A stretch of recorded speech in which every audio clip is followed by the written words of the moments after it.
राज्य सरकार जहां महिला सम्मान का गुणगान कर रही है, वहीं एक ऐसी घटना सामने आई है जिसमें एसटी निगम के कर्मचारियों ने ही मुख्यमंत्री की लाडली बहनों को चलती बस से जबरन उतार दिया। मूर्तिजापुर के पास शिवशाही बस से एक महिला एंकर को बिना टिकट दिए अपमानित कर उतार दिया। इस घटना से एक बार फिर एसटी कर्मचारियों की महिला यात्रियों के प्रति लापरवाही को उजागर किया है। वडाली देशमुख की 4 महिलाएं तिरोड़ा अकोट बस में बैठी थी तो कंडक्टर आर वाघमारे ने टिकट मशीन खराब होने का हवाला देकर अमरावती के पास उन्हें जबरन बस से उतार दिया। महिलाओं की गुहार के बावजूद उनमें से 3 को अमरावती में ही रात गुजारनी पड़ी। दिलचस्प बात यह है कि इनमें से एक महिला मुख्यमंत्री एकनाथ शिंदे की रिश्तेदार बताई गई है। वहीं दूसरी घटना एंकर शिवकन्या शिवानी श्रीराव नामक महिला यात्री के साथ हुई। कंडक्टर एल शेख ने शिवानी को बिना टिकट दिए मूर्तिजापुर के पास बनोरा में अमरावती बुल्ढाना शिवशाही बस से उतार दिया।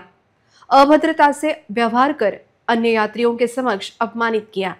इन घटनाओं से महिला यात्रियों में काफी रोष है और दोनों कंडक्टरों को तत्काल निलंबित करने की तथा उनके खिलाफ सख्त कार्रवाई करने की मांग की जा रही है।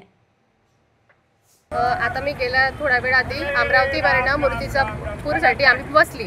आता मी गेल्या 7 वर्षापासून प्रवास करते, म्हणजे माझं रोजचं अपडाऊन आहे आणि मी शिवशाहीमध्ये बसल्यानंतर जे कंडक्टर होते त्यांना मी तिकीट मागितली। जसं सहज आपण तिकीट मागतो तशीच म्हटलं की मला तिकीट हवी आहे मूर्तिजापूरची। आता तुम्ही मला सांगा, या बसमध्ये इथे लिहिलेलं आहे की मूर्तिजापूर अकोला बुलढाणा, मग हे जर लिहिलेलं आहे तर मी ऑब्वियस याच्यात बसणारच। मी जेव्हा तिकीट मागितली तेव्हा त्यांनी मला म्हटलं की ही मूर्तिजापूर बस थांबत नाही।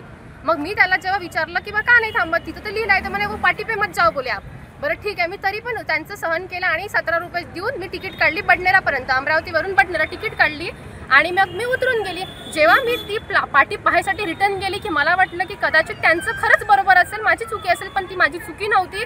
या फोटोमध्ये सरळ दिसतंय की बा ती मूर्तिजापूर अकोला बस थांबते आणि त्यांनी ना थांबवली ना काही। जेव्हा मी त्यांना विचारलं का हा काय प्रकार आहे की बा ही जर बस मूर्तिजापूरला थांबते तरीही तुम्ही थांबत नाहीये, तर त्यांनी मला असं उत्तर दिलं की बोले आप इसके अंदर मत बैठो कारण इसकी एसी खराब है, एसी स्लो है। आता एसी स्लो असो की कसंही असो, मी तुला तिकीट देतेय ना, तू मला पैसे घे, तिकीट दे, संपला विषय। पण त्याला जेव्हा मी असं म्हटलं तेव्हा तो उद्धटून माझ्याशीच वेगळा बोलायला लागला की अभी आप बोले कंप्लेंट करोगे, आपको जो करना है वो कर लो। असं कसं त्यांनी जे काही वायफड बडबड केली असेल ती त्याची त्याला, पण त्याची चुकी ही का त्याला मी जेव्हा एवढी सांगते, म्हणजे आता पंढरपूर वारी सुरू आहे तर त्याच्यात बस नाहीये, इकडून तिकडून बस नाही, बस भेटली, मी शिवशाहीमध्ये बसली आणि ते तिथं त्या पाटीवर लिहिलं असल्यानंतर ती त्यांनी बस थांबवली नाही।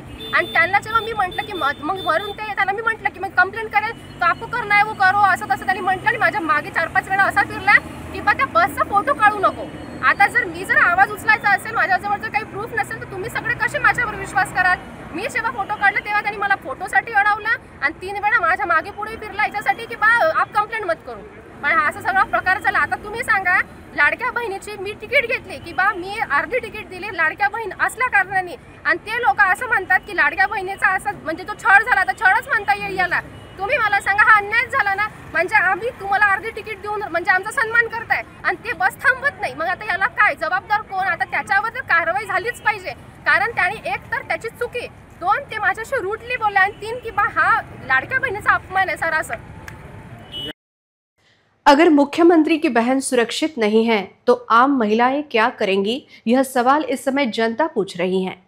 एकीकडे महाराष्ट्र परिवहन महामंडळाकडे अतिशय विश्वासाने सामान्य जनता बघत असताना आणि त्यातल्या त्यात महाराष्ट्र शासन खंबीरपणे लाडक्या बहिणीच्या पाठीशी उभं असताना एका बहिणीवर अशा प्रकारे जर अन्याय होत असेल तर निश्चितच एक फार म्हणजे जेवढ्या मोठ्या प्रमाणात निषेध करता येईल तेवढा कमीच आहे। जर या म्हणजे येणाऱ्या काळामध्ये जर अशा एखाद्या बहिणीला, ठीक आहे आता दिवसाची वेळ होती, ते ॲडजस्टमेंट झालं, उद्या भविष्यात जर अशी अडचण निर्माण झाली आणि ती रात्रीची वेळ जर असली तर अशा वेळेस त्या मुलीने किंवा त्या स्त्रीने काय केलं पाहिजे याचा शासनाने आणि संबंधित अधिकाऱ्याने व्यवस्थित निवारा जर केला नाही तर येणाऱ्या काळामध्ये प्रवासी संघटना आणि विविध संघटनाच्या माध्यमातून तीव्र आंदोलन केल्याशिवाय आम्ही राहणार नाही। मूर्तिजापूर तिला यायचं होतं, आदल्या गाडीनं आम्ही आलो, 2 तास तर आम्ही स्वतःच आणि पत्नी आणि मी, आमची याची बडनेरला अमरावतीला गॅप पडली। आम्ही पहिल्या बसमध्ये आलो कारण की प्रवासी यात्रा चालू आहे पंढरपूरची, त्याच्यामुळे बसच नाही आहे। आणि आम्ही शिवशाहीमध्ये मी सुद्धा आलो, माझी पत्नी आली, माझी पत्नी आम्ही येऊन पोचलो. लगेच दुसऱ्या वेळेचा फोन आला का बा मी पण बसमध्ये बसलेली आहे. ज्यावेळेस ते बडनेरला आली तिनं सांगितलं का मला कंडक्टरनं गाडीतून उतरलं. शेख नावाचा कंडक्टर आहे. त्या कंडक्टरने जे अन्याय केला मुलीवर, कारण एक तर सन्मान आहे मुलींचा आणि ते शिक्षित मुलगी असल्यामुळे पाठी वाचून त्या बसमध्ये बसली. त्या बसवर सरळ लिहिलं होतं अमरावती बुलढाणा मूर्तिजापूर खामगाव. शिक्षित मुलीला तिनं अशिक्षित करून त्या माणसाने अपमान केला. त्याच्यावर योग्य कारवाई झाली पाहिजे. मी प्रधानमंत्री सरनाईक साहेबांना विनंती करतो, तुम्ही महामंडळाचे अध्यक्ष आहेत, तुमच्याकडे डिपार्टमेंट आहे, तुम्ही त्या अशा कंडक्टरवर योग्य